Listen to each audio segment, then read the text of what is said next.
മറ്റൊരു വീഡിയോയിലേക്ക് എല്ലാവർക്കും സ്വാഗതം. നമ്മൾ ഇന്ന് കാണാൻ പോകുന്ന ചിക്കു പഴമാണ് കേട്ടോ. ഇതിന് സപ്പോട്ടാന്നും പറയും. ചിക്കുവിൻ്റെ യഥാർത്ഥ പേര് നിങ്ങൾ കേട്ടിട്ടുണ്ടോ? മനിൽക്കര സപ്പോട്ട എന്നാണ്. മധ്യ അമേരിക്കയിൽ നിന്നാണ് ഇതിൻ്റെ ജന്മം. പിന്നെ നമ്മളോടൊപ്പം ചേർന്ന് നമ്മുടെ ഭക്ഷണ സംസ്കാരത്തിൻ്റെ ഭാഗമായി മാറിയതാണ് ഇയാൾ. ആരോഗ്യത്തിൻ്റെ കാര്യത്തിൽ ആള് കിടിലാണ് കേട്ടോ. ഫൈബറിൻ്റെ ഉറവിടം, ദഹന പ്രശ്നങ്ങൾക്കൊരു മരുന്ന്, ഇമ്മ്യൂണിറ്റിക്ക് ഉത്തമം, ഉറക്കക്കുറവുള്ളവർക്ക് നല്ലൊരു പ്രകൃതിദത്ത മയക്കമാണ്. ഇത് എത്ര പേർക്കറിയായിരുന്നു? ചിക്കുപഴം കുട്ടികൾക്കും മുതിർന്നവർക്കും ഒരേപോലെ പ്രിയപ്പെട്ടതാണ്.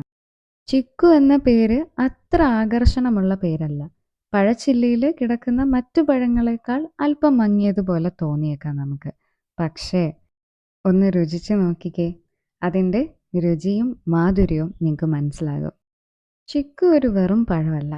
ഒരടുക്കളയിലോ സ്കൂൾ ബാഗിലോ തെരുവിലെ പഴക്കടയിലോ എവിടെയെങ്കിലും അതിൻ്റെ ഒരു സ്ഥാനം ഉണ്ടാകും.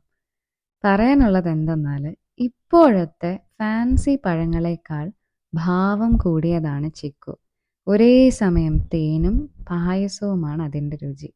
നമ്മളെപ്പോലെ തന്നെയാണ് ഈ പഴവും. പുറമേ നോക്കിയാൽ പ്രത്യേകതയില്ല, പക്ഷേ അടുത്ത് ചെന്ന് കാണുമ്പോൾ മനസ്സിലാകും ഇവൻ അല്ലെങ്കിൽ ഇവൾ സാധ്യതയുള്ള ഒരു പഴം തന്നെയാണെന്ന്. നിങ്ങൾ എന്നെ ആലോചിച്ച് നോക്കിക്കേ, പഴക്കടയിൽ പോയാൽ നമ്മളിപ്പോൾ ആദ്യമേ തിരഞ്ഞെടുക്കുന്ന ഒരു പഴമാണോ ഇത്? ഒരിക്കൽ കഴിച്ചാൽ നമുക്ക് മനസ്സിലാകും ഇതൊരു അണ്ടർ റേറ്റഡ് പഴമാണെന്ന്. ഇനി ചിക്കു കഴിച്ചിട്ട് ഇത് ഇഷ്ടപ്പെടാത്ത പലരും ഉണ്ട് എന്നെനിക്കറിയാം. പക്ഷെ അതിൻ്റെ നല്ലത് തിരിച്ചറിയാൻ കാലം കാത്തിരിക്കണം. ശരിക്കും ഈ പഴം ഉണ്ടല്ലോ, അതിൻ്റെ പാകം വന്നാലേ അതിൻ്റെ ശരിയായ രുചി നമുക്ക് മനസ്സിലാകൂ.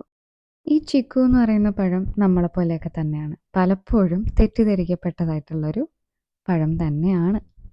അപ്പോൾ നമുക്കിനി അടുത്ത വീഡിയോയിൽ അടുത്ത ഫ്രൂട്ടുമായിട്ട് കാണാം. ബൈ.